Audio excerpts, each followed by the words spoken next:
So Wrong Turn 1, we followed this doctor named Chris, played by Desmond Harrington, I believe his name is, and he's late for this meeting, but there's traffic jammed up because of some chemicals on the road or something, and so he's got to take this wrong turn.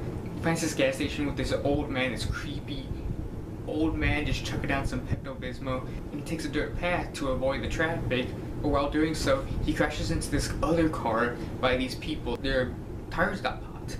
These people being played by Elijah Dushku, Jeremy Sisto, Lindy Booth, Emmanuel Shariki, and Kevin Zegers. When they're trying to find help, they stumble across this old house, and then from then on, we just have a simple slasher flick in the woods. Now, I saw this movie way back when. I think I saw it when it actually got first put on DVD. First time me seeing this movie, I was super young. I think I was 8. The makeup in this movie was done by Stan Winston himself.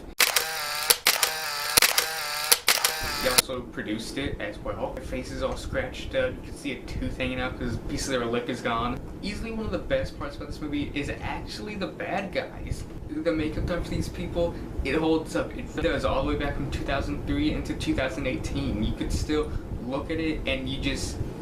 It kind of gives you the creeps looking at them. They're just these 3 cannibalistic, inbred, hillbilly, deformed mountain men.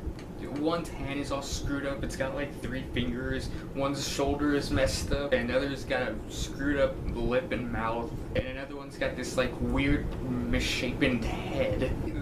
They're messed up, they're deformed. Another cool thing about these guys is the fact that they're just like hunters. You watch the film and you really can't tell that these guys know how to hunt. They know how to do their thing. That's because that they've just been living in these woods and that's all they've done. Naturally, they don't have any dialogue. They just do grunts and occasionally laugh, even though they play the same laugh like 4 times during the movie, which is weird. I don't know why they just didn't have the actor just do more laughs. Like, I feel like he could have done so much more and really made it a lot creepier. Not saying that the actor does bad per se, I'm just saying that they just let him laugh a lot more. It really could have done something instead of just hearing the same thing over and over again. Even the big guy isn't even giving much sound to make. He just makes like a few grunts here and there, and then he has one long one that sounds like someone yawning. The characters, they're generic, you know they're gonna be. It's all the way back in 2003. You got your potheads, you got the obvious main lead hero, you got the female hero, and you can almost look at them and say, you're gonna die, you're gonna die, and you're gonna die.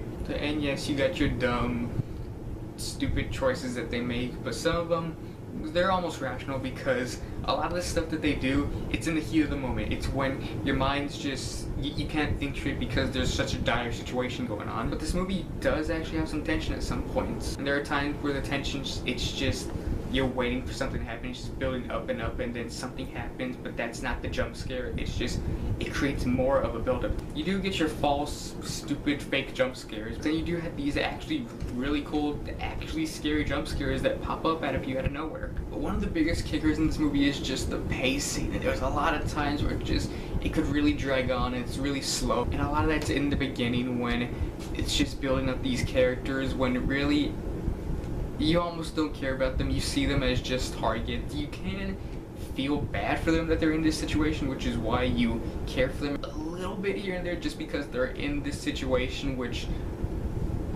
really sucks. A lot of that is due because it's in the beginning. You gotta set up these characters. That's what they're trying to do. But in the end, you can almost care less about these characters. But you just see these characters, they're just targets. You know who's gonna die, but you don't know when, which is a good thing in the end because you don't know when, but at the same time, you do know who's gonna die. The acting's pretty good. I mean, what do you expect?